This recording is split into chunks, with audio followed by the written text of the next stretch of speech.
let's talk about the Season 3 finale of Invincible. Invincible Season 3, Episode 8, I Thought You'd Never Shut Up, is now here. And this was a brutal one. As with this episode is about, with the world still reeling, a dangerous stranger arrives, testing Mark to his limits and beyond. And like I said, this was a brutal one. And I'm not gonna lie, I was surprised with how brutal it was, because now with the Season 1 finale, we all saw how brutal that was. And I do feel like that they got away with more brutal stuff in this finale compared to that one. As there were just some parts in this episode that had my jaw dropped. But with this episode, we pretty much get the Glenn versus Negan rematch as Steven Yeun's Invincible faces Jeffrey Dean Morgan's Conquest. And Jeffrey Dean Morgan voicing Conquest, it was pretty good. Let's be real, Jeffrey Dean Morgan plays a good villain. And what they showed of Conquest, the dude is a psychopath. And I thought Omni-Man was bad. Yikes. With this episode, it takes place right after the previous episode. So pretty much the action goes down right away. And like I said pretty much like 20 times, it is just brutal but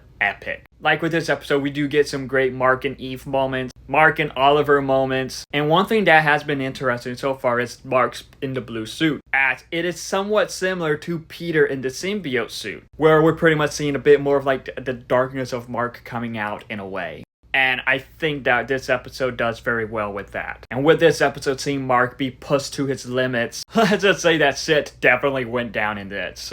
And with this episode, along with the Mark and Eve moments, Eve is just badass in this episode. She was great, she is a great character, and I can't wait to see what they do with her in the future. I can't wait to see Mark and Eve's relationship grow into later seasons. And with how this ended, it wrapped up the season perfectly well, plus setting up for Season 4, and I thought it did that pretty good. Overall, the finale for Invincible Season 3 was pretty brutal, but epic. But have you seen the finale? If so, what are your thoughts on it? Let me know in the comments below and follow me for more.